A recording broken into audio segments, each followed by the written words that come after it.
Your Excellencies and distinguished guests, tonight I stand here not alone, but on the shoulders of many. Indigenous women who came before me, and indigenous people who have protected life for generations.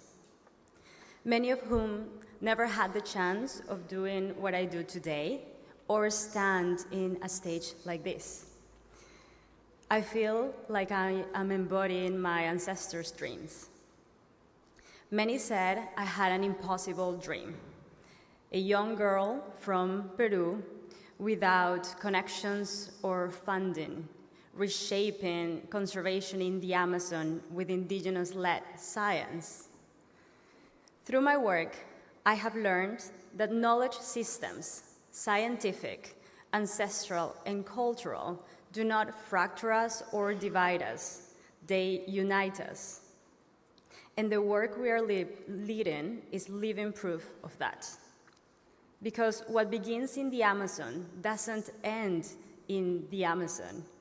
It teaches us about leadership, resilience, and adaptability in a changing world.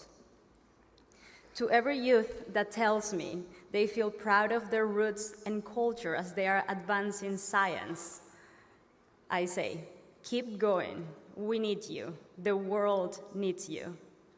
To my 12-year-old self who dreamt of protecting our forests and oceans, I say, do not ever give up. I want to thank my family in Peru, my husband who is here with me, and my colleagues and partners who walk this path with me. Amazon Research Internacional, the organization I founded and lead, Ecoashaninka, Reserva Comunal Ashaninka, the Cucama-Cucamiria communities in Loreto, Earth Law Center, For Nature, Universidad Peruana de Ciencias Aplicadas and the Laboratory of Biomolecules, On the Edge, Bees for Development, and many more. Thank you for sharing this dream with me and teaching me that every community and every team has something unique to share with the world. And thank you to Fatima Rieta for providing me with this beautiful dress that represents my ancestral roots from Peru.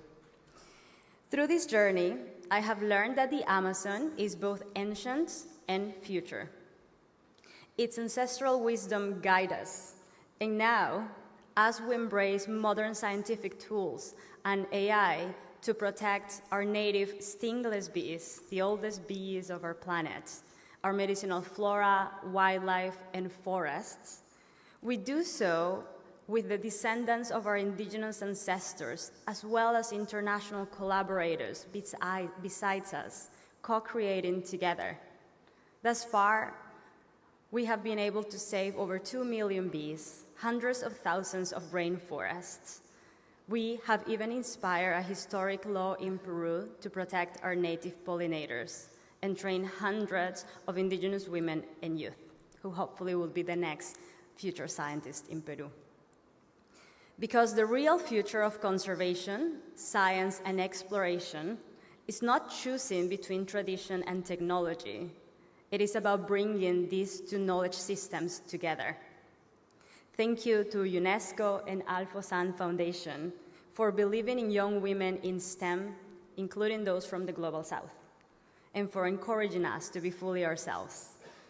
And finally, I thank nature itself, our Pachamama, Mother Earth, because nature is alive, and it is time that we begin to recognize her rights. Thank you, nature, for letting us study and explore your forests and rivers. Thank you for giving us so much and for not giving up on us. We won't let you down.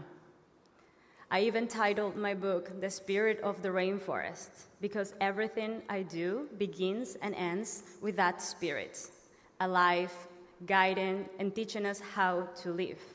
Because sustainability, it is not just a concept. It is a way of living, a way of leading. And with local care acts, we can have global impact, including when it begins in the deep corners of the Amazon rainforest. Vamos, Peru. Thank you very much. Vamos.